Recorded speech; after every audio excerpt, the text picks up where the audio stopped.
Hey there everybody, Don Evans here from Watchreport.com. If this is your first time here, welcome, glad you have joined us.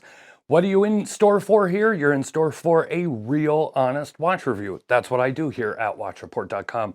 And today we have the RZE Endeavor. Now a little backstory here.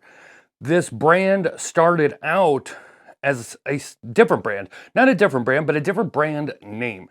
So their first watch was called, I want to say it's Rise, but it was REISSE, and their first watch was the Resolute. And long story short, people didn't really care for the name, so now it is RZE, which I guess you could still pronounce as Rise, and you have a new logo. You have that R logo here on the dial, as you see. I kind of liken it to a Robin logo, but I like it. It's clean, it looks good, and it looks better than the logo on the first watch, especially the first batch production. The second production, I believe, of that first watch had the new logo on it. But this is kind of the same watch as the original, only now it has a dive bezel. I think there's a few other changes here. But what you're looking at here is, this is up for pre-order. What I have here in hand is a sample piece. It was sent to me, I believe, from at least one other reviewer. I'm not sure how many hands this has passed through before it got to me. But you're looking at a price of $399. That is your pre-order price. Your original, or your retail price, if you will, would be $459. So what are you getting for your money? Well, first off, this is an all titanium case. It has what they call an ultra hex coating. Think of it when you think of, like, say, Sin or Damasco and the tegmented coating or the hard coating. That is what you're looking at here. It is a grade 2 titanium case. It is all bead blasted as well. Let me give you all of the specifications. As I said, grade 2 titanium. It is a 40.5 millimeter case, 12.5 millimeters thick, 46 millimeter lug to lug, weighs 110 grams on the bracelet unsized. 20 millimeter lug width that tapers to 16 millimeters at the clasp. It is a Seiko NH38 automatic movement. So that means two things. One, that's technically an open heart complication that's underneath that dial there. And two, it is no date, which means no phantom date wheel when that phantom date position when you unscrew the crown. Of course, it is a screw down crown, 200 meters of water resistance, sand textured dials. You have dual Loom, C3 Super Luminova and BGW9, and you have a screw down case back with Viton gaskets. So, lot to talk about here. First off, I want to talk about the brand real quick here. So it is not the owner of the brand is not brand new. Now, I've been asked not to say the previous name of the brand. You could probably Google and find that information, but just know you're buying from somebody that has been doing this for quite a few years, and they've already produced another watch. It was very successful, the pre-order / Kickstarter. So if you're hesitant, you're somebody who doesn't like to do pre-orders, I'm not going to say, everything's going to be absolutely 100% fine, but better than most, you should be, pretty assured that you're going to get the product and everything will be okay. You're looking at a delivery date of May/June. Of course, with any watch, even pre-pandemic, that's a projected date. There could always be delays, and if this past year has taught us anything, there probably will be delays. But let me go ahead and I'm going to give you a spoiler alert here right off the bat. I love this watch, and I love it for quite a few reasons. One of the reasons is immediately it reminded me of, say, like Sin, and I know I'm mispronouncing that for anybody out there in the audience who likes to rag on that. Yes, it's Zin is how you would pronounce it. That just doesn't seem to roll off my tongue, so whatever. You could talk about it in the comments down below. But this reminds me of Sin/Tutima. That fully indexed bezel reminds me of Tutima. The overall look, the case, the H-link bracelet reminds me of Sin. That German dive watch type of feel. And of course, you have that H-link bracelet, which you would see on a lot of German pieces. You have the hard coating. So, and the owner admitted to me that yes, that has that design influence was there. Very clean dial. I love the baton hands and markers. Everything looks great on the dial. The sand texture I really enjoy. I know that's not everybody's cup of tea. I think I prefer the sand texture dials, those say to maybe like the granite or really heavily road looking granite, asphalt style texture dials. I prefer this look to it. Obviously, it's a no date. There are not going to be any date models, at least not to my knowledge. Who knows, maybe future releases, this will have a date complication or he'll do a variation of it or whatever. But I do love the dial. Of course, like I said, you have a screw down crown, 120 click unidirectional bezel. This is a sample piece, but I have to tell you, this is definitely your last prototype, your pre-production prototype here. It's the final one. Very close to what you're going to get come production. I really, really like this watch. It feels great. It's built very well. I've been wearing this for about 6 days straight. As a matter of fact, I haven't taken it off my wrist.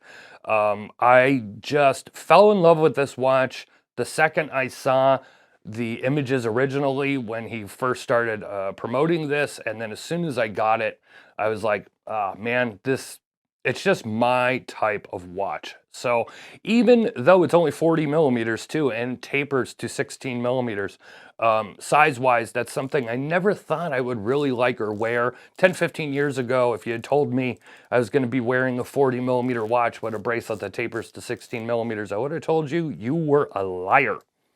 But let me go ahead, I'll give you a walk around here of the watch.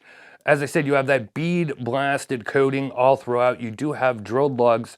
Now, one thing of note when it comes to this H-Link bracelet, there's a couple of things I want to touch about here. One, it is not dual screws in each link. One of the screws is, or one of the pins slash screws that is in there is a faux screw, if you will. You only have to remove one screw of each link to size this bracelet. Now, this bracelet came to me, I only had to move a pin in the clasp. There's about 5 micro adjusts in the clasp there. I only had to move the pin once over to fit my 7.5-inch wrist. There are 2 other links that were already removed. I believe that's, the full size of the watch. But you only have to remove one screw, so that's a good thing. Very easy to unscrew and size. The clasp is actually stainless steel. It is not titanium. It does have a titanium coating to it. And that's what I read from the website. So again, I want to preface this. This is a prototype and it is a sample that was handled at least by one other person before it came to me.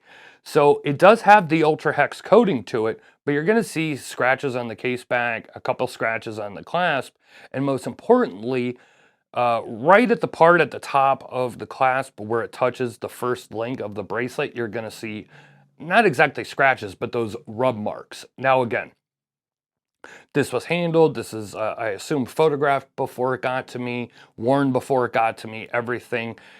I can't judge the Ultra Hex coating. Now, I've been wearing it for 5-6 days. I haven't really seen any more scratches that I added to it in terms of the bracelet or the case, especially the bezel, etc. So it looks pretty clean to me from that.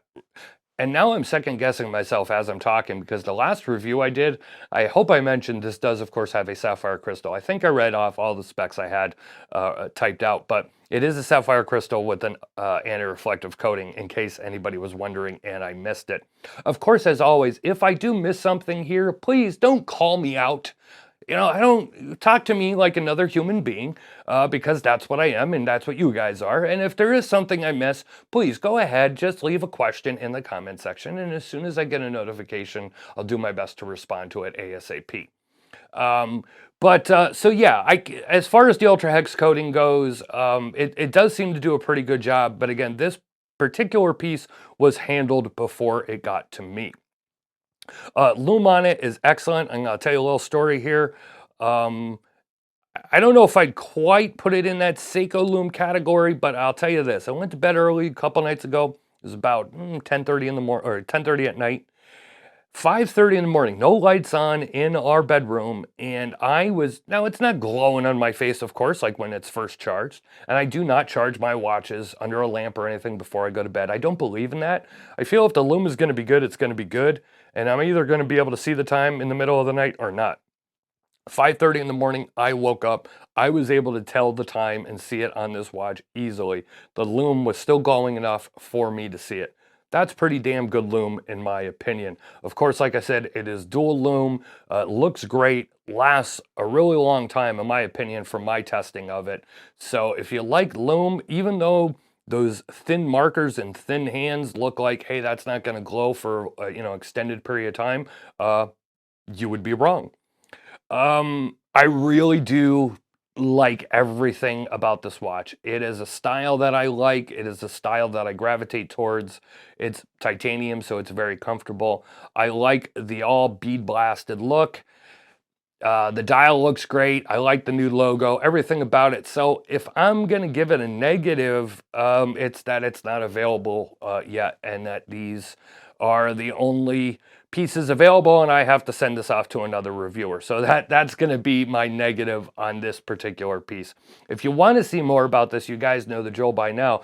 Down in the description, I'm going to have links to everything. There is Amazon affiliate links down there. Check them out if you don't mind. There's links to the RZE website. There's links to the written review at watchreport.com and everything else. Guys, as always, I appreciate you being here and checking out my review videos. If you have any questions, comments, whatever, please leave them down below. Thanks for watching, and I'll talk to you on the next one.